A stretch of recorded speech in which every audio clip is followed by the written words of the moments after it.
At para naman sa ating pabaong pampagood night, tampok natin ngayon ang viral na Gen Z reporter. Parang tayo lang.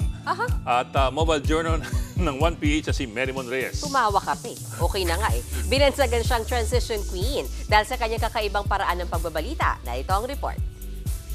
Sikat sa mga mahilig mag-food trip ang Siya si Merymon Reyes, mobile journal ng 1PH sa Signal TV.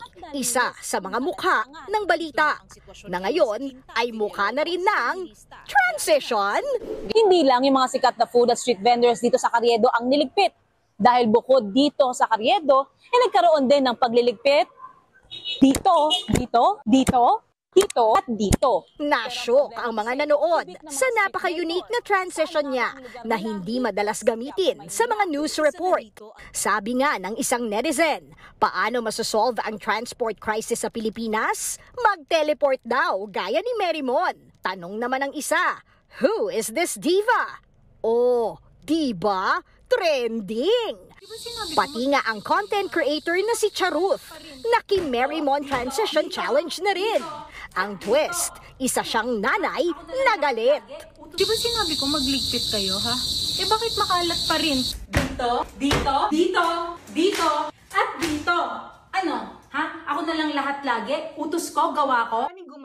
Si Merymon nga, hindi raw in-expect na magva-viral ang kanyang transition. Tinatawag na nga siyang transition queen.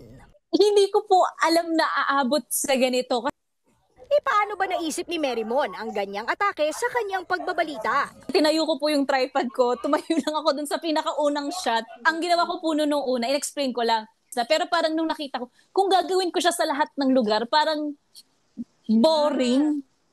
Parang boring siyang tignan. So sabi ko, okay, what if something na short lang, pero gets na nila yun? So sabi, sige, talon na lang ako. Dito. Gusto raw niyang ma-experience ng viewers ang paglilibot sa iba't ibang lugar sa Quiapo, Maynila. Nabitin pa nga raw si Merymon sa dito nga dahil mas marami raw siyang nalibot kesa sa umere. Dapat hindi lang siya 5 dito. 8 dito po dapat yun. Hindi ko lang nasama sa edit kasi nagkaroon ng problem. Pero dapat 8 dito siya. So siguro mas nalibot pa ng audiences yung Quiapo doon. Kaya naman bumawi si Merymon sa ikalawa niyang report para ipakita naman kung nasaan ang mga vendor. Malaking ginhawa raw para sa kanila rito. At rito ang kanilang pagbabalik pwesto. Pero ang tanong, sino-sino na nga ba ang mga kumambak?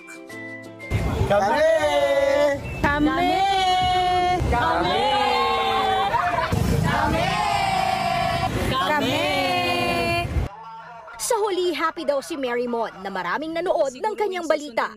Pero giit niya, hindi siya naglalaro at seryoso siya sa pagbabalita. Ito yung parang sinasabi nga raw po nila na parang breaking norms, parang a different generation of reporting. Kasi na Gen Z ako. Pero I really owe it to the nature of journalism as just being creative while assuming your role as watchdogs of society, bridgers of truth, bridgers of information. Nagbabalita mula dito sa Frontline. Laila Pangilinan, News 5. Mga kapatid, Ed Lingaw po, maging maalam at may pakialam sa mga napapanahong balita sa ating bansa.